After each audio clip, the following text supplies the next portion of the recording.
I'm Rachel Bovard. I'm Josh Hammer. I'm Emily Jashinsky. And I'm Ben Weingarten.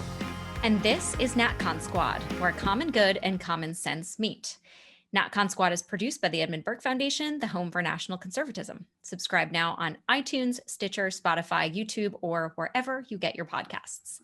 So welcome back, everybody. We have some fun topics to discuss today, timely ones, super relevant to what's going on, such that Jeff Bezos just launched himself into space, and Emily's going to talk about that. I'm going to talk about some Senate questioning between Anthony Fauci and Senator Rand Paul. Josh is going to tell us why a porn star showed up at CPAC. He's going to explain all of that. For Turning Point USA. Oh, for Turning Point USA, my bad. And then critical distinction. And Ben's going to tell us about free speech, public health, and the complete closure of dissent. So with that, I'll kick it off to Emily. You know, Jeff Bezos, as Rachel said, launched himself into space. And that is the distinction here. This was not a project of the government. This is, like Richard Branson did only a couple of weeks earlier, a billionaire creating a company that he hopes will make it affordable, or at least more affordable than it is now, for Americans to embark on space tourism. And the hope is, of course, that this will accelerate the development of new technologies. But what we saw on Tuesday was, I think, iconic images of Jeff Bezos emerging from, and I'm just going to say it, a very phallic looking spacecraft in a cowboy hat. As some sort of, I think he fashions himself as some sort of like American cowboy. And that's important because they really do see themselves that way. And yet it reminds us kind of inevitably of Ross Douthat's opening in Decadent Society, and that the way we saw the future in the 1950s and the 1960s is very different than the way the future turned out. And it is different than the way we see the future now. Think about the Jetsons. The Jetsons is not a dystopic rendering of what was expected to happen just several decades down the line. It's a very, very different thing. I remember, I think this is going to sound funny, but when I was in middle school, the Disney Channel had a show called Phil of the Future that I loved. But it was about 100 years in the future. I think it was in the 2100s, and they had time travel and they had jetpacks. And I don't know that you would see a show like that coming out right now, because our cultural expectations for the future have shifted. And the question to toss to the group is there reason to celebrate as groundbreaking, as cowboy frontier pioneering, as Bezos, I think, wanted to create an image? Don't think that this multi-billionaire, a billionaire many, many times over, didn't think exactly about the fact that he was emerging from that craft in a cowboy hat. Don't think that he didn't consider why he gave all of the people out there cowboy hats. That was intentional, and it says something about the way he sees himself. But given that he's doing something, traveling to the edge of space, not to space, not to the moon, technology that we had long ago, or the capabilities that we had long ago, he's doing it as a private citizen, sure, with some public partnership in there, of course, because he just can't help it. But is that anything to celebrate? Or is it actually room for us to take a step back and think, why is this being depicted as a groundbreaking, pioneer-breaking event? Do you guys have thoughts on that? I mean, I'm happy to chime in here first. I frankly don't have particularly strong thoughts on this. I actually see both sides of the argument. I mean, Jeff Bezos is obviously an interesting character. I have a long essay in the next American Affairs journal, probably coming out next month, on Jeff Bezos and Amazon, and then we kind of get into some very Rachel-esque big tech policy stuff later on that essay. But I mean, Jeff Bezos is nothing if not an innovator. I mean, he obviously kind of has madman tendencies. I mean, he's the wealthiest man in the world. He is a whore for power, obviously, and there's a lot of bad things to say about him. But we want to go back to the 90s. I mean, he was kind of the innovator and kind of getting out there and launching what became one of the most powerful companies in the world out of his garage in Seattle. I mean, if you kind of hold aside a lot of his kind of sordid personal life, tawdry affairs, and like the fact that he is obviously hungry for power and a monopolist in various ways. I mean, he has done something like, I would say, fairly objectively good things for the world by getting out there in an innovative way. I mean, I don't know that like space travel is going to be like the next like airline travel. I mean, like it's very difficult to say. I mean, like maybe in like a half century when all of us here are in our dotage, in our older years, maybe we will be taking kind of vacations to Mars or Venus, or Venus probably not so much actually. But I mean, look, it sounds kind of cool. I mean, I am somewhat of a space skeptic in general. I like kind of like the rah like common goody nationalism of like NASA and the Cold War era. Let's beat the Soviets, like thrash the commies. On the other hand, like I lived in Houston, Texas for like a year and a half, and I never once actually went to visit NASA, which I kind of regret. I really should have gone when I was there. So I don't know. I mean, this image is really cool, though. I mean, I'm happy you flagged the cowboy hat. It is. I think that definitely was intentional, and I think that Jeff Bezos thinks that he is doing something similar here in this context than he did for Amazon. I see both sides of the argument. I guess I'll believe it when I see maybe 10, 15 years from now, some sort of commercial-esque flight, even if the ticket's like $10,000, $20,000, like NetJet style fee. I mean, that's when I'll believe it a little more, I think. So there's a distinction that I make. Well, so when I saw this launch, I definitely feel two different distinctions about it between what Jeff Bezos is doing going to space and like what our astronauts do when they go to space. And you saw Jeff Bezos try to very clearly conflate the two. He did that like picture with the people going up in like the blue jumpsuits. It was very like, we're astronauts, and they sort of put themselves out there that way. But it wasn't, right? Like when our astronauts go to space, it's a collective effort of our government. It's a collective effort of, our astronauts going up and sort of representing America and planting that American flag on the moon. I think he was trying to recreate that via Amazon, but nobody feels that way, right? Because Amazon, for better or for worse, is a highly polarizing company. And I think what was ridiculous about the whole thing too was that, when he got off the shuttle or whatever it was, he was like, I just want to thank you, Amazon consumers and employees. You made this possible. He basically said that. Meanwhile, we're all thinking, yes, you made this possible, Amazon employees who were peeing in bottles and dying on the floor of Amazon warehouses because Jeff Bezos can't be bothered to like facilitate basic working conditions in his warehouses. So in my mind, there's a huge distinction between what we do with space travel and then when we privatize it. I think it removes the magic. I think it removes that collective feeling of like accomplishment that we did it. And whatever. I guess I wish Jeff Bezos all the best, but it's not like I'm feeling pride in America because of this. Yeah, so you took my point, Rachel, about him thanking his workers. And then, of course, you think about what the working conditions are for them as they're slaving to get from one stop to the next, dropping off packages for us. So that is a well-taken point. But I will say a couple of things about the broader issues. I mean, first of all, I think at the end of the day, this was about the glorification of Jeff Bezos and all the adulation he was receiving from the media. Tucker Carlson made this point. I mean, they're basically sucking up to someone who they hope will subsidize them someday is the way I see it. So that was kind of pathetic to witness. On the broader point of kind of breakthroughs and the pioneering, rugged American spirit of dynamism and innovation and the like, I mean, to Josh's point, Amazon was a groundbreaking company in what it did, and you can't take that away from them. It was a brilliant business model executed to perfection. But going to the moon, I understand making it so that it's commercially viable and so that anyone someday will be able to go to outer space if they want to. That's great, but I view this as a marginal improvement. If anything, this is not a quantum leap.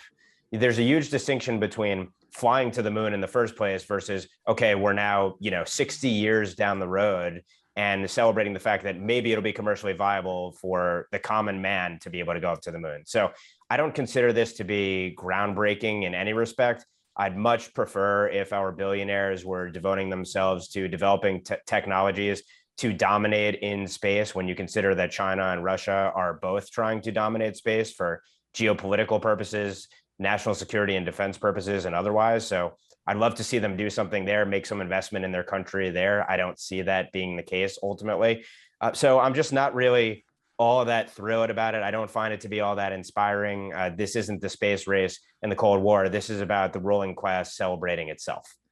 And I'll add, before tossing it just back over to Rachel quickly, that the expectation and the argument some libertarians have made is that Bezos and Branson and the like are hoping that they will generate, in the same way that NASA did, new technologies that will be helpful far beyond merely space. That these will be technologies that improve the lives of everyday people through innovation and through the competition in this lane now between the people like Branson and Bezos to get there quickly, efficiently, and as cheaply as possible, and to make as much money as possible off of it by finally lowering those prices to the point where it's like air travel, and to go further than just the edge of space where they were on that quick trip in the launch yesterday. That is yet to be seen, but I do think the pessimism in this case, sadly, is warranted. Yeah, I have to wonder if space travel will actually ever be cheap, or it will just be, the people who can pay to get to space will go. There will be no democratizing element, but who knows? Maybe that's my cynical take, and maybe I'm wrong. But to sort of try to emulate Emily's amazing transitions between completely disparate segments, what we also may never achieve is the massive unaccountability of our public health officials. In this case, one Dr. Anthony Fauci, who returned yesterday to Capitol Hill for round whatever it is now with Senator Rand Paul. Another American cowboy, Anthony Fauci. Man, just had to one-up me there. So beautiful. Who's taller, Bezos or Fauci? Oh, legitimate question I do not know the answer to, but we should find out. But yes, the God King Fauci was in sparring with Rand Paul yesterday. And if you've been following this, Senator Paul has really been pressing Fauci on whether or not the United States funded gain of function research through the Wuhan Institute of Virology. And so for those of you unfamiliar with gain of function research, the very dumbed down version for non-science people like me is that it takes viruses that exist in nature, supercharges them, manipulates them to become ridiculously effective viruses that can jump from animals to humans. So it supercharges bat coronaviruses essentially to infect humans in ways that wouldn't occur naturally in on their own. So the first time Senator Paul sparred with Fauci about this, Fauci was like, look, unequivocally, no, we've never funded this research. We never will. And the context here is important too, because this research did used to be funded by the US government until 2014, when the Obama administration was like, you know what, this might not be a good idea. This might be like we might create a Frankenstein. In 2017, Fauci was among the voices advocating to restart funding for this research. And so the moratorium was lifted in 2017. Now, Fauci still claims that we've never funded this at the Wuhan Institute, though we do fund it here in the United States. Well, yesterday, Senator Paul showed up at the Help Committee hearing with receipts. He brought with him a report put out by the Wuhan lab in which the lead scientist cites her NIH grant number and publicly thanks the NIH for their support. And this research effectively describes gain of function research, which is, again, supercharging bat coronaviruses from viruses that can't infect humans to viruses that can. And so Senator Paul was like, did you lie to us? Because this looks like gain of function. It walks like gain of function. It quacks like gain of function. It must be gain of function. And Fauci effectively lost his cool and was like, no, I didn't lie to Congress. This is not gain of function. Also, you're a liar. And he never explains it. I think, and this is kind of what I want to talk about with you all, is that he never actually addresses the substance of the concern. The closest he gets to engaging with Senator Paul's substantive point, which is that the research described in this report is in fact gain of function funded by the United States, is that, well, qualified individuals at the NIH have looked at it and they say it's not. Meanwhile, Senator Paul is citing MIT scientists, Rutgers University scientists saying, no, this is the epitome of gain of function. And how Fauci gets away with this still is beyond me, because again, it is incumbent upon him to explain himself. Who are these people saying this isn't gain of function? Are we allowed to talk to them, or we're just supposed to take your word for it? right? And this is so important for public health. And we've seen this time and time again in this pandemic, that our public health officials just expect to be taken at their word. And then we find out, a year later, 6 months later, that they thought the opposite, that they were internally discussing the opposite, but they refused to be transparent about it because they were, pushed forward by some, political whim or their own decision about what was good for us. And so I guess I would put that to the group. Do you ever think that there's going to be accountability here? What should happen to Fauci? What if Congress was actually functioning, what would be their role in sort of interrogating, what happened here? Because, hey, if we're funding this kind of research, that's a question for us, the people, to decide, and also to prepare for if, God forbid, it ever gets out, from a lab. It raises this amazing question of what does it matter? Because Fauci and Rand Paul can have these incredibly, I think, clarifying disputes where Rand Paul exposes the limits of Fauci's argument and Fauci's claims, and nothing happens because we're entrenched in this world where Kellyanne Conway got made fun of for the phrase alternative facts. But that is actually one of the most useful labels for the way we categorize information mentally and on a partisan basis now. It's like Rand Paul can nail Fauci and expose him as a liar, and it doesn't matter. It doesn't move the ball forward. It might spur some more balanced media coverage. You might get some people talking about it in Congress a little bit more, but at the end of the day, the left is still going to find some reason to pounce on Rand Paul. And that's going to be the story in the media. And so it gives people in Congress an excuse to ignore it because, again, they let him get away with this for so long and were complicit in it, just like the media was. So you see these like brief moments of self-reflection and introspection in the same way we saw right after the 2016 election. And it never matters because it's too challenging to the capital N narrative. And the capital N narrative is their ideology. It is their worldview. Thus, to challenge it would be to challenge their foundation. It would be to challenge everything. To truly reckon with what happened with Anthony Fauci and the lab leak would be actually a dramatic, it would be a dramatic exercise for people in the political establishment. And that's why what was so interesting about seeing the exchange between Fauci and Rand Paul is that it was really clarifying. Like in a normal world, it would be like, okay, so we all just saw this, right? Like, did you see what I saw? I mean, it would be like one of those moments. And instead, it's just like the left is ignoring it or making fun of like conservative Twitter, finding a reason to smear Rand Paul. And then where do we go? What's the next step? I just don't see one. Yeah, let me just say on the question, well, first on the really narrow question of like, how does Fauci actually try to make this argument? The only argument, the only pseudo leg that he and others in the public health bureaucracy try to stand on is the technicality of it depends on what the definition of gain of function is. That is literally the only thing that he's standing on. And if you go back to that Nicholas Wade piece that sort of all of a sudden snapped the entire establishment out of their stupor and into saying, well, maybe the Wuhan lab leak thesis actually is a viable theory that makes sense. If you go back to that piece, he talks about it, points out specifically the National Health Authority is trying to make that case, but that's all they can stand on because they really don't have a defense for it. And you know that they don't because where Fauci really lost it was when he said, essentially, paraphrasing, you're trying to say that we funded the virus that killed millions of people, and I'm not going to take responsibility for that. And how dare you? Because I am science personified. Okay, I added that I am science personified part of it, but he has made that case several times. He has said, I am the science. He has said the science. Yeah, I am the sun, Anthony Fauci.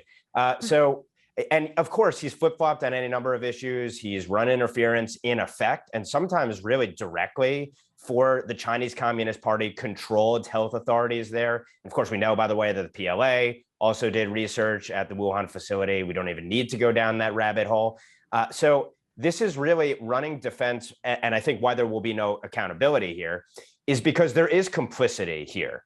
It's very clear that there's complicity in terms of US dollars funding activities that may well have led to this. And oh, by the way, if you start to unravel the entire relationship, the whole bureaucracy, in effect, is responsible for it, responsible for dollars flowing this way. Fauci, for years, was an advocate of gain of function research, even though he acknowledged that potentially it could lead to a disaster. He said the gains would be worse than the costs, or the benefits will be worse than the costs. And even more deeply, if you start to go into the funding of all of the major medical journals, medical facilities, all companies in these industries writ large, China has its fingerprints in all of them. So of course, the bureaucracy protects itself. It exists to perpetuate its power, to grow its power. So I believe there will never be accountability here. There are way too many people who are complicit in it, and consequently, they have to cover it up. And you know there will never be accountability, by the way. I would draw an analog to Russiagate/Spygate. Who paid a price for that? As of now, Kevin Kleinsmith, the one guy, basically got off with less than a slap on the wrist for literally doctoring an email. And he was so low in the chain of actors involved in perpetuating that fraud on the American people. The establishment never pays. Until there's justice for the administrative states, we will see further and further corruption and more brazen efforts to protect their power and perpetuate their power. Yeah, I have very little to add, to be honest with you. I firmly agree with Ben's analogy to Russiagate, Spygate, that all that makes a lot of sense to me here. I mean, I wrote a column a little over a month ago, I guess it was, after kind of these FOIA requests from BuzzFeed and the Washington Post came out about how COVID has really just done a total hatchet job to the ruling class. Like whatever kind of credibility, our elites may or may not have had before COVID started, and we were all kind of locked in our homes at a de facto point of a gun, whatever. And to be clear, their credibility already at that point was not particularly high. It has just gone completely out the window at this point. Rand Paul, incidentally, has been very diligent on this. I've actually been really impressed by him. It's funny, we kind of, Tom Cotton, I feel like it's kind of his political capital has been kind of surging in the past few years. Josh Hawley's obviously made quite a name for himself. Cruz and Rubio are still around there. Rand Paul's kind of he faded for a little while there. I feel like COVID's actually been quite good for Rand Paul, despite the fact that he was one of the, I think, earliest politicians to get it when it first got here, last year. But he's actually been really quite consistently impressive in these hearings. So good for Rand Paul for kind of a little bit of a quasi-political comeback story of sorts. I don't really know what there is to say about Anthony Fauci that hasn't already been said, that we haven't already said. I blurbed Steve Deace and Todd Erzin's new book about Anthony Fauci that came out a couple months ago or so. They just do an incredible just takedown of just all the lies, the obfuscations, the flip-flops. I would strongly recommend the listeners and the viewers of this podcast to go check out that book from Steve Deace and Todd Erzin about what Anthony Fauci did here. But look, we're about to get to the Turning Point USA Summit. I was just in Turning Point. This is not the transition quite yet, but I was just in Turning Point and I saw Ron DeSantis was going to speak. I think later the same day that my panel was, and his tagline, the TPUSA promo was against Fauciism. So this is, I think opposing Fauciism is a good rallying cry right now for the right, because he has become such an avatar for the hubris, the conceit, and that Rahm Emanuel style, don't let a good crisis go to waste mentality that conservatives of all stripes kind of know in their hearts, in their DNA, that we instinctively oppose. But Josh, that's misinformation and disinformation. So you're going to be taken down off of this podcast now. Well, hopefully this podcast still hopefully this podcast still finds its way to YouTube and Apple Podcasts and all of that, right? Look, I guess I'll transition to myself. Speaking of TPUSA, so I was just at Turning Point USA in Tampa. I was at CPAC the week before that in Dallas. I'm flying this week to DC to do a ISI conference. I know Rachel's going to be there as well, so hectic stretch. But so I was at Turning Point USA, and I was walking around a little before my panel, which was a panel with my dear friend Sohrab Ahmari of the New York Post and Charlie Kirk. We had a half hour. The idea of this panel was Jew, a Catholic, and evangelical, save the West in a half hour. That was basically the prompt that we were given. Ended up going 45 minutes into overtime in a podcast. We had a lot of fun. But when I was walking around before we went on stage there, it occurred to me that Charlie, just before we went out, had banned or had found out that Brandy Love, who is a porn star and is I think a frequent contributor, or at least used to be a frequent contributor to The Federalist. I think I'm probably the only person here on this podcast who's not affiliated with The Federalist, so I guess I can speak a little more freely. Well, I'll say she actually just wrote one article for us and put it in she put it in her Twitter bio that she was the one porn Pornstar who writes for the Got Federalist, and she had written for us Okay, once, I think. That's actually very important context and good Yeah, to it know. is. Okay, She's okay. clinging to it. Got it. Okay. Well, in full disclosure, I actually published her once in Newsweek because we did one of our Newsweek debates of the week on the pornography banning regulating issue last fall. I had Terry Schilling, our friend from American Principles Project, debate Brandy on this topic. But in any event, so Brandy Love is trying to attend the TPUSA Student Action Summit. That's kind of the key part here that a lot of the reporting on this has not gotten accurate. This is a student action summit. The kids who are attending here, now there were some adult attendees, I met some of them, but the audience here, the both in-person physical audience and kind of just more like subjectively, like the intended audience for all of our remarks were college students and frankly, high school students. As Sorab tweeted, there were kids as young as 15 years old there. So Brandy Love shows up there. And Charlie finds out about this, Charlie Kirk, that is, and he basically says no. He says, like, you're not going to come in here. Now, look, there's a lot to unpack here, obviously. I publicly defended Charlie's decision. I thought he did absolutely the correct thing here. The reality is, if you go to Brandy's Twitter, which I would not necessarily recommend doing, but apparently she follows me. But I did go because I was just too curious to see what she was tweeting about on Sunday. And the rumors are true. Her pinned tweet is a pornographic photo of herself. So, think about like the message that this would have sent, that Charlie Kirk and TPUSA would have sent if she were let in here to a conference full of kind of impressionable college students, high school students who are kind of just making their bones. They're just getting started in this broader movement. For someone like this to get out there as kind of like a public 800,000+ Twitter following avatar of quote unquote conservatism. So this obviously is going to get us to like, what is conservatism, right? Which is like a recurring debate. It's a big leitmotif running theme on this particular podcast. So the stance that Charlie took, which, Sorab and I both defended him when we were there, I think is definitely in line with conservatism. And I think it's important to kind of draw a line, as we often do on this show, between kind of conservatism and kind of the extent to which the libertarian elements of the broader right have really kind of, frankly, co-opted and overrun, I think, conservatism over the past 50, 60 years or so. I would argue that a quote unquote conservative porn star is necessarily an oxymoron. In fact, if you go back to George Washington himself, I can literally cite to George Washington here. If you go back and read his first inaugural address, everyone actually cites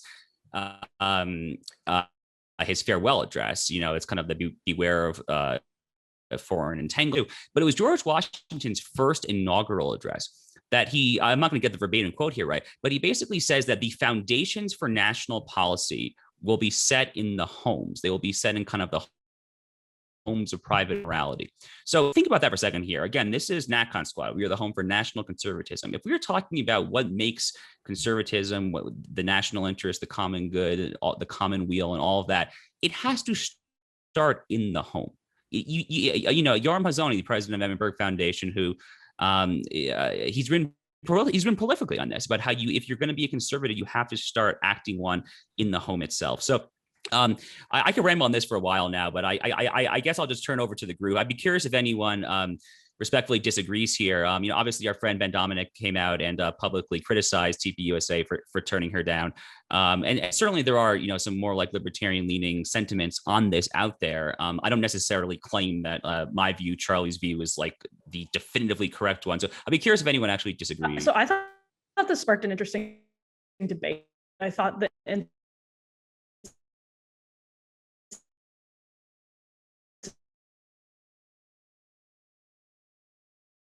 you don't like platform a porn star at a conference like this. At the same time, she had purchased a ticket on her own and then had been tweeting about it. So I work in conservative youth group stuff on the other side, and like on the other side of that, on the side where the production side and sort of putting these types of events together, you have to vet everybody who signs up for your conference. And that's just part of it. This has been a constant frustration with some of the newer groups, is that you have to do the work so that you don't give the media an opportunity to blow things like this up. And I think that would have been enormously helpful. That is a more technical issue than it is an ideological one. But I actually thought it was wonderful to see, I think, the vast majority of people saying, Yeah, no, like it's for children. This is not, there's nothing conservative about it. And the more that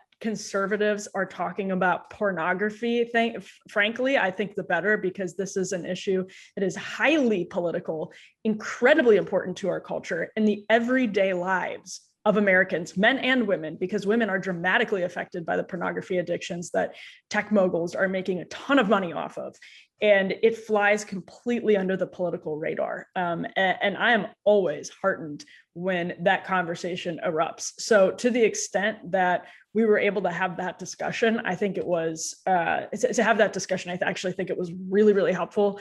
And I was glad to see most people, and again, respectfully disagreeing with Ben because it was a children's conference. If it was CPAC, should she be a speaker? No. Should she be allowed to attend? I mean, I guess so. I don't know. I don't have a great answer to that. But I do think, you vet people and you take care of all of that before these things start. So the media, you're going to have these little slate bloggers running around trying to cause trouble. And so you can always mitigate that. But I think it was a really good opportunity to have a conversation about pornography, which we frankly do not talk about enough.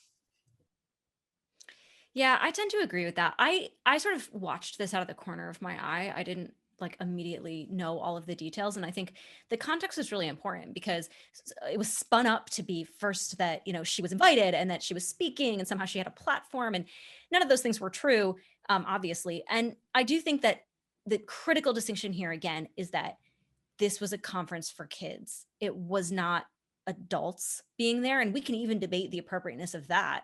But I think when you have, an informational event or a conference that involves kids, the standards are different. And that is something modernity has washed away in a lot of ways. Like, we treat our kids like little adults, like we're allowing them to choose their own gender. We're allowing them to make these very, very significant decisions. And especially when you're dealing with pornography, which is an addiction, which changes people's brains. I mean, this is something you do not want young men in particular, I think, exposed to for all of those reasons. So, I think Charlie Kirk did the right thing. That's a brave thing to do, right? Because he knew he was going to be subject to all of this contextualist reporting, right? Nothing was going to be as it seemed, and he was going to take a lot of hits for it. And he did, and he took it, and he kept on trucking. And I think that is good on him for protecting his brand and making parents, I think, also feel safer that their kids are going to be looked out for in that manner. But I think, to Emily's point, conservatives across the board, when you're doing events like this, our diligence has to be twice that of everyone else because exactly of this kind of infiltration. So. Yeah, I think it's interesting that, and of course, part of this is media driven, but on the left, you would never have some kind of controversy like this. In part, I would say, because they don't really have these sort of deep ideological differences and want to debate these kinds of issues, and in part because they wouldn't hype this up. And then in part because, look, you have drag queen story hour for 3-year-olds in public libraries. So the science has already been settled. The debate's already over on the other side. I think that, and obviously I agree, endorse all the comments regarding the appropriateness of this at a high school plus age conference. And, we could have the academic debate about CPAC versus TPUSA. But I do think Josh hits on a vital point, which is the question of what is conservative and how do we define conservatism. And in some ways, I mean, national conservatism, you could say, is a radical view, however you define it, because it's going against today's regime. On the other, and also because it seeks to conserve the good, the noble, and the virtuous to the extent that it still exists in our society, which is also, of course, a radical turn from where we are in sort of an anything goes society, as opposed to a leave it to beaver kind of society that the left has foisted on us over the last number of decades. But I think that's a really important point. And about the home and the family, of course, being the bedrock of it all. And it shouldn't be any surprise that if you go back to, for example, the BLM mission or charter, that disrupting the nuclear family was one of the key tenets. And of course, if you look at leftist policies, historically, again, over the last number of decades, they've oftentimes led to destruction of the traditional family. So what is conservatism and what is anti-conservatism? I think it's laid out pretty starkly for us there. Yeah, and I'll just wrap a bow on this real quick and then throw it right back to you, Ben, for our final segment here.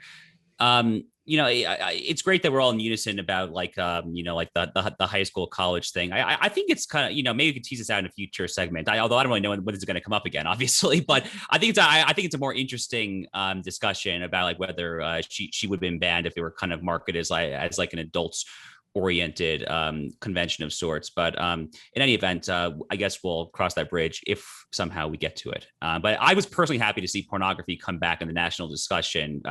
Don't take that in a certain way, but interpret it as like I think it's an important issue. It's a very important issue, and to Emily's point, we frankly on the right don't talk about it as much for the public health crisis. I think that it actually is. But anyway, let's kick it back to you, Ben, to close this out here. There's a good segue in terms of public health. Public health and national security will be the two pretexts for eviscerating all of our rights and allowing dissenters to be destroyed in this country. That's sort of the underlying thesis of this quick segment. And of course, is a theme that's been running through a lot of the segments that I've been leading, particularly around the Biden administration's so-called countering domestic terrorism policy, first of its kind. And I want to connect some dots between that so-called countering domestic terrorism strategy and the latest revelations around the Biden administration pressing big tech companies, publicly admitting what we already knew occurred in private, or what the administration sort of spoke about vaguely, that they have conversations with people in big tech, but coming out and saying essentially, yeah, we're going to big tech companies and saying you need to police so-called misinformation and disinformation around the coronavirus, and dredging up a list of 12 names, which it appears actually Senator Josh Hawley tweeted out during the week of this podcast is being recorded, that it appears from a left-leaning think tank in Europe that actually generated this list of 12 people that the White House cited and then reported on to the big tech authorities. And we know that big tech has already engaged in censorship to the benefit of the ruling class, and perhaps with the ruling class actually coaxing it. And by ruling class, I mean the government, big tech collusion, overt. Obviously, the Hunter Biden laptop story is one. Tweets or other comments about the 2020 election and its legitimacy. I myself was flagged for literally tweeting out part of a court document around one of the cases alleging election improprieties or fraud and corruption. And of course, a whole slew of other issues. Obviously, the origin of the coronavirus itself used to be misinformation and disinformation. Now the Biden administration seems to be coming around to that view. We can go on and on about the fact that it's disturbing that there is any sort of ministry of truth in our society, and particularly when you're talking about the federal government abridging your First Amendment rights by proxy through big tech companies, which is definitional fascism in this collusion. And again, a massive violation of the First Amendment. And we go back to this op-ed that was in the Wall Street Journal early in January all the time, where this case was made that essentially you have to go over big tech for violating the First Amendment, or through the government violating the First Amendment by big tech as proxy. But I want to connect a few dots here between the government making the case that literally people are getting killed because of the misinformation and disinformation on social media regarding coronavirus generally, and presumably vaccination in particular, and why this would of course be the way that the ruling class would try to make a much broader case ultimately for combating misinformation and disinformation, so that they can control the narrative, have a monopoly on the narrative on a whole slew of issues under the guise of protecting life and limb of Americans. So let's go back. There was a January 27, 2021 National Terrorism Advisory Bulletin put out by the Department of Homeland Security, and it said this, quote, "Threats of violence against critical infrastructure, including the electric, telecommunications, and healthcare sectors, increased in 2020, with violent extremists citing misinformation and conspiracy theories about COVID-19 for their actions." So you can see it's not just about public health necessarily when it comes to narratives that the government doesn't like around the coronavirus, but it's domestic violent extremism. You pose a danger to the life and limb of America. You might be a domestic terrorist if you hold the wrong narrative and you propagate it to a big enough audience, or any audience for that matter. And then that countering domestic terrorism policy, the strategy says, and I quote, it calls for finding ways to counter the influence and impact of dangerous conspiracy theories that can provide a gateway to terrorist violence. And of course, we've talked before about the fact that the administration links January 6th to rhetoric around election integrity of the 2020 elections. And so they're trying to make skeptics of the legitimacy of that election into not just radicalists, but potentially domestic violent extremists. And of course, you can use that pretext to then pursue people. So the way I'm trying to tie all of this together is that, yeah, of course, they're going to make a public health argument on something that seems like it could be reasonable. If people are saying that, a vaccine, whatever they're going to say about a vaccine to dissuade people from using it, and people are going to die as a consequence of it, people will say, well, that could be a reasonable argument. People who aren't well read and don't see the broader picture here. But the broader picture here is that the ability to censor on any of these issues creates the ultimate slippery slope to tyranny of a government saying we ought to censor, suppress, and control information for the public good. This is how tyranny always masks itself. And so this is about way more than COVID vaccines and fears about the government going in and working with SMS carriers to essentially engage in like pre-crime activity to try to stop disinformation and misinformation from spreading, or going door to door with respect to the vaccine. Sort of like the way that the coronavirus was exploited in general to usurp our liberties, it's the exact same thing here. And so the question I have for the group is, do you think that I'm being hysterical and this won't be a slippery slope, and this is just one isolated example and things will go back to normal whenever the Delta variant or however many variants there are go away? Or am I right that the ruling class really is clinging to its power, and in clinging to its power, it's going to run roughshod over all of our rights under any of a million pretexts that it can come up with, but particularly public health and national security? Yeah, I really think we sort of at least crossed a Rubicon rhetorically last week that I think in practice had been going on for a while. But what struck me about the White House's announcement on sort of their public health speech controls is how casual they were. Like Jen Psaki was like, yeah, of course we're working hand in glove with Facebook to take down posts. Like, of course we're doing that. And to the rest of us, we were like, holy cow, she said that part out loud, the part you're not supposed to say.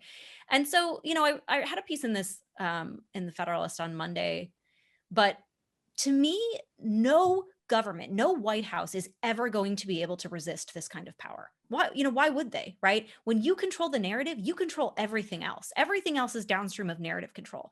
And when you have the biggest speech platforms in the world that are willing to bend to this kind of political pressure, or find it for whatever reason in their interest to do so, then you have, as you pointed out, this collusion between corporate and state power that is definitionally fascism. And this, to me, adds urgency to the case to remove this weapon from the government, right? This to the government is $100 bill laying on the ground. They're always going to pick it up. They are not, ever going to be able to resist this power. We need to remove it from them, because to be clear, the White House is going to lengths to control, what is said on Facebook, because it's a primary speech platform, because it has monopoly control over speech. If you break that dominance, you break not only Facebook's ability to control the narrative, but the government's ability to monopolize Facebook to monopolize the narrative. So I think there is a huge, there wasn't already urgency behind that cause. I think that the announcement this week added to it, and it's just going to get worse until we address this problem. So, Ben's talking a little bit here about kind of slippery slope concerns and whether like it's valid or not. I think back to this, it was really remarkable. It was a fabulous blog post that Ross Douthat had at the New York Times in April 2015. So this is just under 2 months, I think it was, before the Obergefell case came out. So, the slippery slope topic was hot in the news at the time. And in this blog post, Ross kind of goes back to like the 1950s, 1960s. And he basically just, I felt like quite persuasively and systematically showed that almost every time when conservatives have had like a moral or cultural or just societal reservation about like us going down a certain path, and they would say, oh, like if we do this, if we do X, then Y or Z will come. They're almost always correct.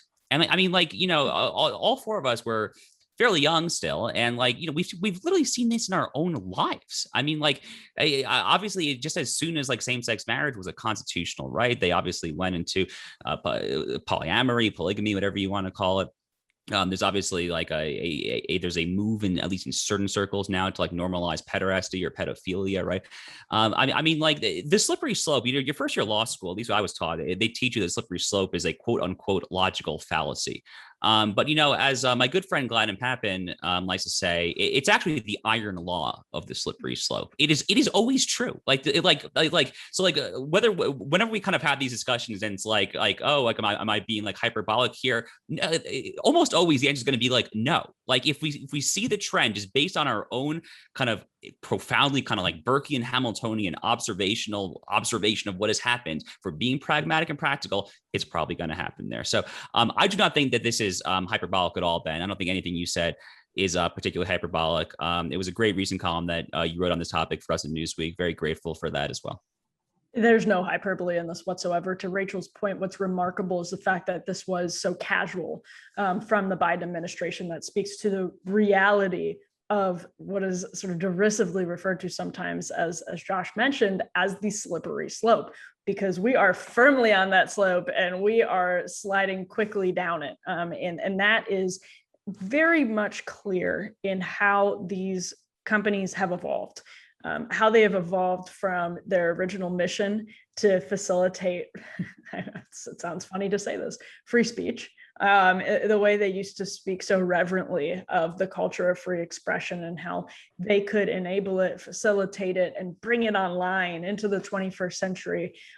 When you look at how quickly, one thing was shocking to so many people was what happened in October before the presidential election, but then what happened after January 6th.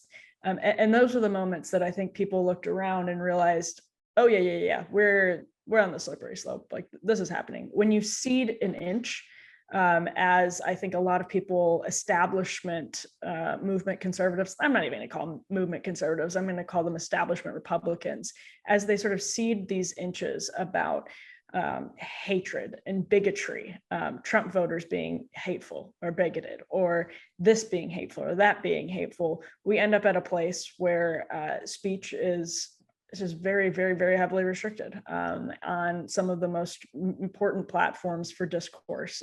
In fact, I'm using this both legally and literally, that these platforms that monopolize our discourse. And so, yeah, we're on the slippery slope, and there's every reason to be terrified by the federal collusion, because we've seen the way they've weaponized these umbrella terms like bigotry and hatred to target their political enemies. We have seen that. It is coming. It has started with people that they can get more and more of an excuse, average people, the unwashed masses, that they can find excuses. It's not just Carter Page. It's not just people who were around the Capitol on January 6th. This is going to happen. It's not just Tucker Carlson. This is going to happen more and more and more. And I think we don't actually know the extent to which it's already happening. Well, I think that's a great place to sort of move on to kind of final thoughts, because I do think, and for my final thought, this is sort of the next era of, the elite versus the rest of us. And one in which I don't know that the conservative movement is entirely prepared for, because as this theme we always come back to, I think on this show, is for so many years, it was the scariest words in the English language are, "From the government, I'm here to help." And now it's much worse, right? It's not "I'm from the government," it's "I'm from the ruling class. I have used the levers of power and all of my private enterprise connections to show up to subjugate you." And how is it that, politically and policy-wise, does the conservative movement have the intellectual infrastructure to have an answer to that? And that is something that I think all of us are working in different capacities to build, but it really does require a paradigm shift that is like sort of turning a submarine in a lot of ways. So the work continues, I suppose, in that regard. I think that's exactly right. In fact, I basically used that exact line verbatim about like the subjugating thing at TPUSA on Sunday. I love that line. You invented it. I think it was your line. I stole it. Well, I'm happy to share it with the whole world. So Rachel just stole Josh's IP, and she claims to hate Amazon. The worst. But the one thing that I'll add is kind of as a corollary to the last segment and what Rachel just said. I think one silver lining to take out of what is absolutely like quasi-fascistic kind of merging of quote unquote public and quote unquote private power here. One silver line to take away from that, especially vis-a-vis kind of like reimagining the conservative movement to actually take on the issues of the day and not the issues of 1982. The big tech firms in the Biden administration, to an extent, are kind of actually doing that work for us, because they are literally now out there publicly talking about how they are effectively saying how they are conjoined at the hip, how Siamese twins, and all that stuff. and like they're working in unison, and like eventually, you know, not overnight. I mean, like, you know, like our friends at reason.com or like the various like Google funded tech blogs or whatever are not going to like come to these realizations overnight or anything, but there is going to be a certain kind of uproar. There is eventually going to be people that see that what is happening, where, you know, like the Surgeon General of the United States is effectively working with Mark Zuckerberg and his inner circle to talk about what you can and cannot say. And they're going to say this is wrong, and to just sit back and not do anything about quote unquote private companies that are exercising this kind of power and that are operating quite literally publicly and in our face emphatically as the cat's paw, as the ruling class's quote unquote private sector enforcement arm. You know, people are going to say enough. We need to do something, whether that's common carrier regulation, antitrust, whatever. We can like talk about like the specific remedies, but it is going to involve this paradigm shift that Rachel's talking about first before getting to the specific policy remedies. But again, the silver lining, I think, is that they're so unabashed at this point. Like they are literally just openly talking about it beyond a shadow of a doubt. I think that might actually accelerate this paradigm shift and this broader awakening.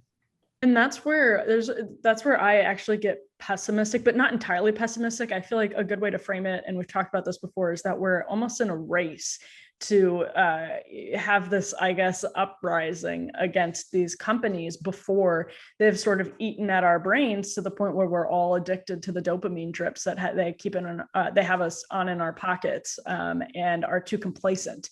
As we saw, I think, over the course of the pandemic, you have some segment of the population suddenly like has the "don't tread on me" flags. And then you have one segment of the population that is like, actually, what I want is more control. I was talking about an example with someone yesterday who remembered being with their child, teaching them how to ride a bike in a park early in the pandemic. And a National Park Service officer came up and made them leave the park because it was closed. There was absolutely nobody around. And I said, the key distinction on the left right now are the people who say, get that guy the heck out of my neighborhood, and the people that say, give that man more power.